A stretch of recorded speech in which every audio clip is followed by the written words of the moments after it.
avant ça, ce qu'il faut aussi prendre conscience, c'est ce qui se passe avant. Moi, je commence, par exemple, demain, on est mercredi, Ouais. donc demain, jeudi, je vais commencer ma journée à 6h30.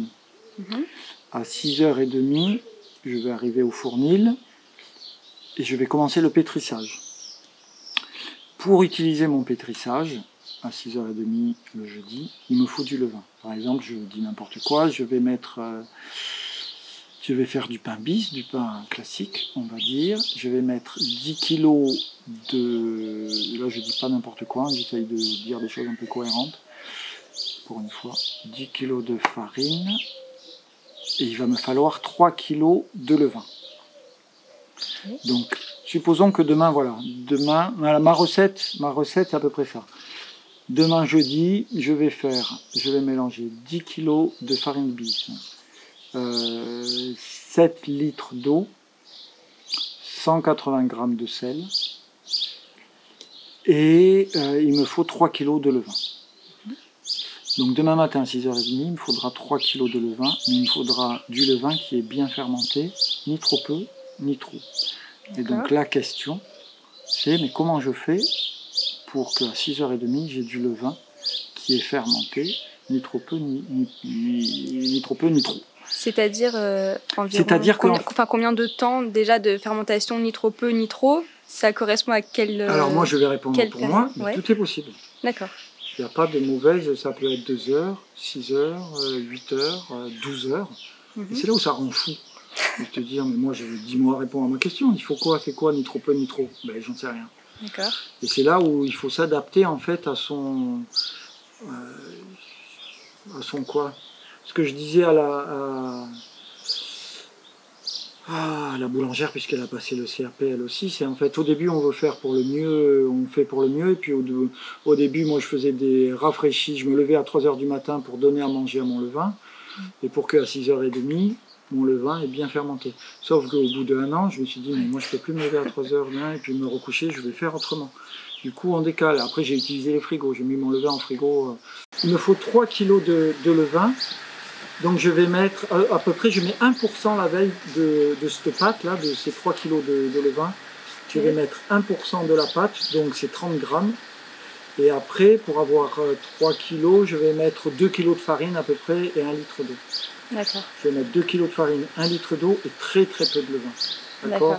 En réalité, comme moi, je ne sais pas 3 kg que j'ai besoin, mais plutôt 25 kg de levain, je mets...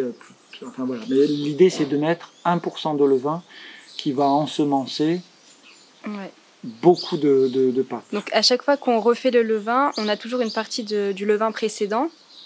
Ouais. Mais est-ce qu'il faut calculer pour qu'il nous reste que 30 grammes pour refaire un nouveau levain? Qu'est-ce qu'on fait de notre levain si on par exemple on a 80 grammes et qu'il nous faut que 30 grammes, on en fait quoi du reste du levain de la veille? C'est une bonne question. En tout cas, on ne l'utilise pas pour faire le rafraîchi, parce que ça va changer, il va effectivement fermenter. Moi, ce que je fais, je le remets au frigo et je le remets le lendemain dans une pâte. C'est-à-dire que je m'en sers comme quoi? Je m'en sers comme levain, mais plutôt le lendemain. Comme il est passé au frigo, il est plus passé en mode, il a continué quand même à fermenter. Il a continué à fermenter. Il est plus passé en mode... acétique là, alcoolique, et du coup je vais plus m'en servir comme quelque chose qui va apporter du goût que comme quelque chose qui va ensemencer. Je rentre pas trop dans le détail, mais c'est uniquement pour pas le jeter, effectivement. Et voilà. Donc ce qui est important, et ce que moi je dis à tout le monde et tous les gens qui passent ici, c'est d'utiliser du levain qui est ni trop peu ni trop fermenté. Alors ça veut dire quoi? Tu vois, souvent au début quand on s'amuse dans sa cuisine, mais souvent, mais je le fais aussi, hein, tu donnes à manger une certaine quantité avec du levain, de la farine et de l'eau, et tu vois combien de temps il met à doubler de volume. Ah, tu vois, ça monte, ça gonfle, et au bout d'un moment il rebaisse. Et tous les boulangers qui commencent, tu sais pas en fait. Si moi tu me dis je veux je vais mettre, je te dis n'importe quoi, je vais mettre 300 grammes de levain dans telle pâte avec telle quantité de farine. Je ne sais pas combien de...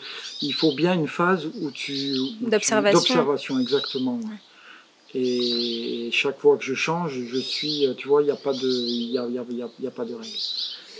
Tu vois, être le maître du temps, et ça c'est super important ce que je te disais, cette phase d'observation sur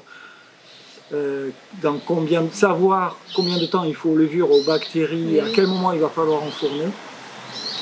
Et ce que font pas trop les gens qui passent ou les enfants de néophytes, c'est de la température de l'eau, la température de comment ça va réagir. Moi je sais que demain, si je mets de l'eau à 25 degrés, que je sais que demain dans mon fournil il va faire 25 degrés, je sais que ma farine sera à peu près à 25 degrés.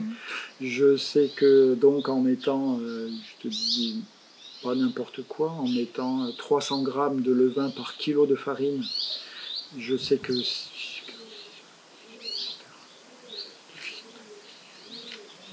5 heures après, il sera prêt à être enfourné.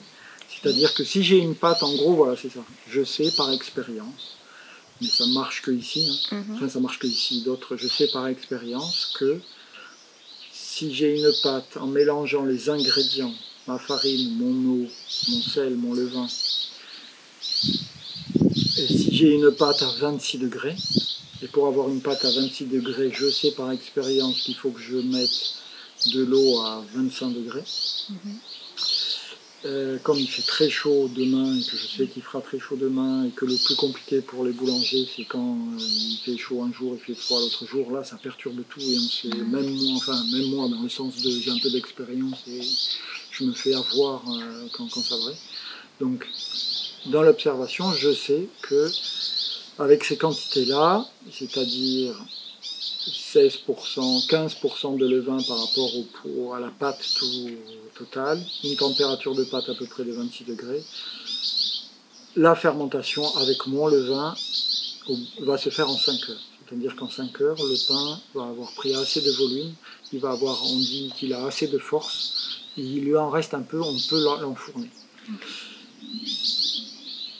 Et juste puisqu'on est sur ça, moi j'ai un four à bois, ça veut dire qu'entre le premier je remplis mon four à bois, ça cuit une demi-heure, je défourne. Les pains, ils ont volé la chaleur de mon four à bois. Avant de remettre du pain, je dois rechauffer, faire une nouvelle chauffe, remettre du bois. Voilà. Cette nouvelle chauffe, elle dure 1 heure, à peu près. Donc, pour remettre du pain.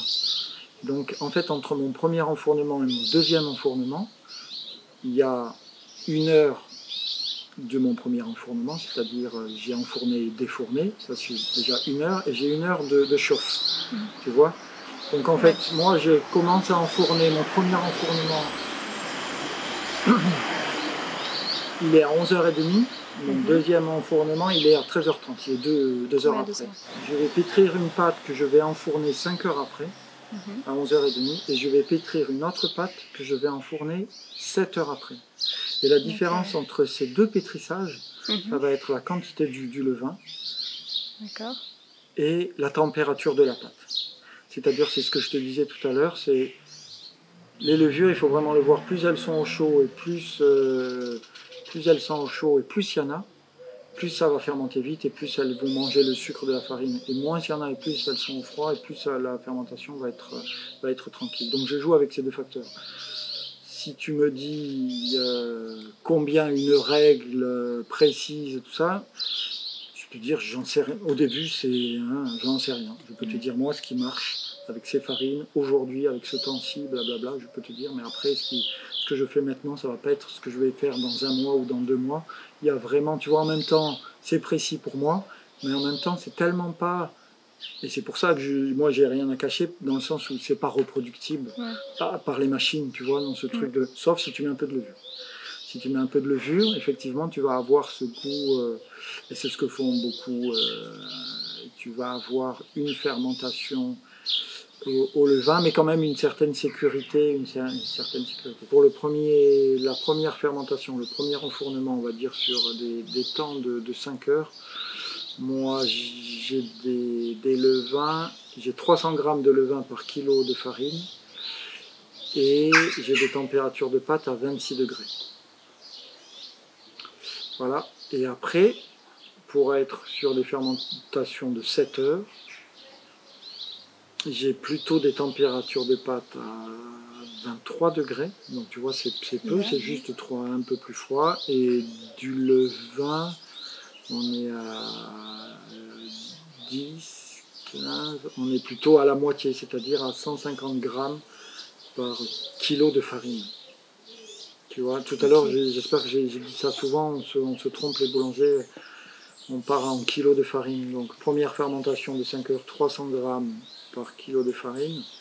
Et deuxième fermentation sur 7 heures, là, on est à entre 100 et 150 grammes de levain par kilo de farine. Voilà. Et une pâte plus froide. Ça, c'est le jour même. Ça, c'est le jour même. Et après, c'est exactement la même chose qui est un peu compliqué ou à appréhender, on va dire, mais quand je suis arrivé à 6h30, mon levain, il doit être vraiment en pleine forme, ni trop peu, ni trop fermenté, comme en feuille. Il y a 10 000 façons de faire. Donc pendant longtemps, je vais te dire, pendant longtemps, je me levais la nuit, parce que je pense que c'est la meilleure en fait, pas de se lever la nuit, mais de le faire sur un temps assez court. C'est-à-dire, on appelle ça un rafraîchi. Tu donnes à manger et à boire, tu donnes de l'eau et de la farine au levain, il va repartir en fermentation. Et qu'avant de te servir au levain, on appelle ça le levain tout point, c'est-à-dire de refaire un rafraîchi pour un levain qui va te servir à faire le pain. Donc ce levain qui va te servir à faire le pain, comment tu le fabriques? Moi, je ne sais pas ce que je fais, mais j'ai tendance à penser que la meilleure, c'est sur un temps pas trop long, et c'est-à-dire pas trop long, plutôt 2 ou 3 heures, et de le faire. C'est plus ce que je fais parce que j'ai ma vie et mon sommeil et tout ça. Et que souvent dans les fournils qui travaillent comme ça, ils roulent, tu sais, il y a des roulements, des boulangers, ils font ça, il y en a un qui fait le rafraîchi du levain et 3 heures après. Donc il y a plein de façons de faire. Quand tu veux, si tu veux te lever la nuit, je pourrais me lever la nuit et le faire donc à 3 heures du matin, je partirai exactement comme ma fermentation à 5 heures, là, tu vois, de l'eau plutôt chaude, beaucoup de levain, et pour que 3 heures après ou 4 heures après, il soit prêt, quoi. Moi, par des raisons pratiques,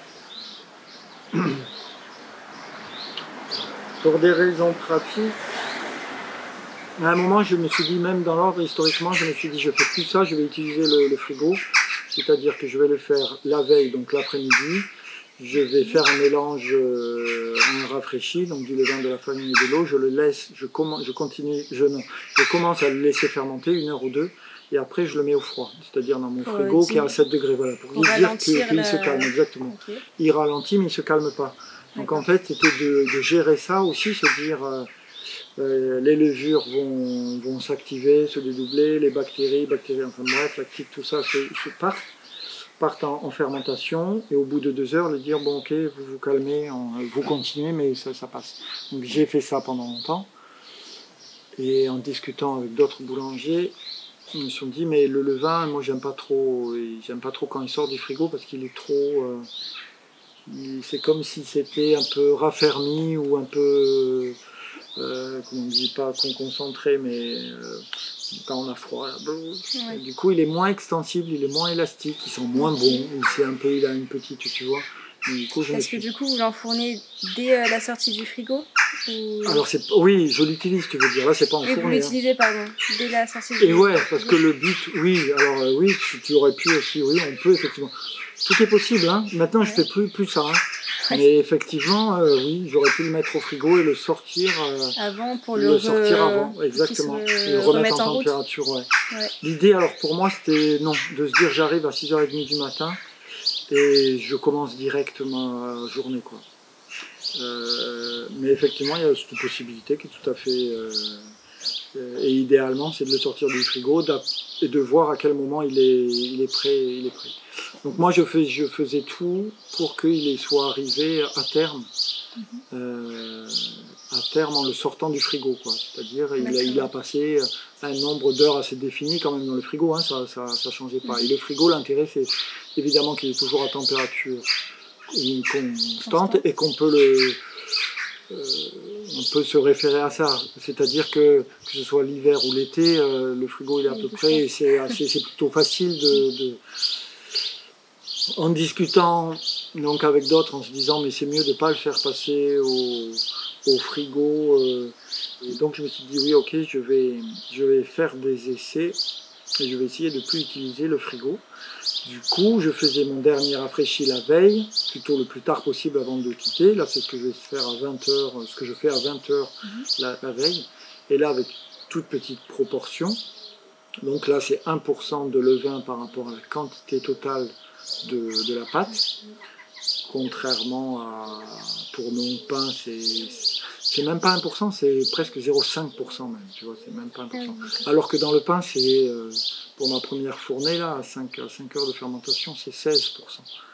Quand j'ai des mauvaises surprises, oui, c'est la température, notamment la température extérieure quand même. Tu vois, parce que la température extérieure, ça va jouer sur la température de la farine, la température du fournil, donc c'est pas juste... il suffit qu'il fasse 3 degrés ou 5 degrés de plus, et pour moi, ça va me faire varier, ou même il suffit qu'il fasse 2 degrés ou 1 degré de plus peut-être, ça va me faire varier quand même beaucoup ma fermentation, la fermentation. Donc c'est beaucoup ce paramètre-là, où j'ai des thermomètres partout, tu vois, j'ai des thermomètres du fournil. Chaque jour, la première chose que je prends, c'est la température du fournil, je regarde la température de mon four. Tac, tac, c'est vraiment la température de l'eau, je fais vraiment attention. L'autre paramètre, évidemment, je ne sais pas dans quel ordre, là je réfléchis si c'était la farine ou si c'était... Enfin, pour rester dans le paramètre un peu extérieur et au niveau du temps, c'est quand il fait orageux. Ça, on le dit souvent, mais c'est vrai que quand il fait humide ou un peu, tu vois, il ne faut pas exagérer non plus, mais quand il fait orageux, ouais, je le sens vraiment. Ouais. Ça va vraiment, il y a presque une demi-heure ou 3/4 d'heure de... Tu sais, quand il fait lourd, et ouais, c'est dingue. Et après, les autres surprises, ben, c'est la farine. C'est la farine, c'est la mouture. C'est, je pense, ben, c'est la farine et l'agriculteur qui, tu vois, où est-ce qu'elle a... qui a fait la farine, qui a fait le blé, et du coup... presque j'allais dire qu'est-ce qu'il y a eu comme antécédent avec le blé, quoi, dans le sens de s'il a mis beaucoup de légumineuses et beaucoup de matières azotées, et s'il va y avoir des protéines dans le blé. Je sens quand on change même en parlant de même variété là, hein, je te parle même pas de variété de blé. L'itinéraire de culture. Voilà, exactement, ouais. Ça, je sens quand c'est pas le même agriculteur quand on change d'agriculteur pour la même variété, quoi. Et évidemment les variétés, Mais après concrètement, vite pour répondre à ta question, moi ma plus grande difficulté c'est quand même le plus souvent c'est la température, c'est les variations de la température quand même, qui sont les plus difficiles. Et du coup à chaque fois il faut recalculer tous les temps de fermentation en fonction de la température, vu que vous mettez pas au frigo. Ouais, ben oui. Mais disons que je me plante, tu vois, comme je fais du pain 3 fois par semaine, ça m'est arrivé il n'y a pas longtemps, il y avait un pain qui avait trop, tu vois, le pain à la châtaigne par exemple, là il fermentait trop vite. Du coup, ben, la fois suivante, tu te dis, bon, mais c'est bon, je me suis fait avoir, je vais mettre de l'eau, lui, vraiment plus froide, il est trop sensible à la chaleur, je le calme vraiment. Mais sur le jour même, mis à part, je peux pas mettre, tu vois, je peux rien faire en fait.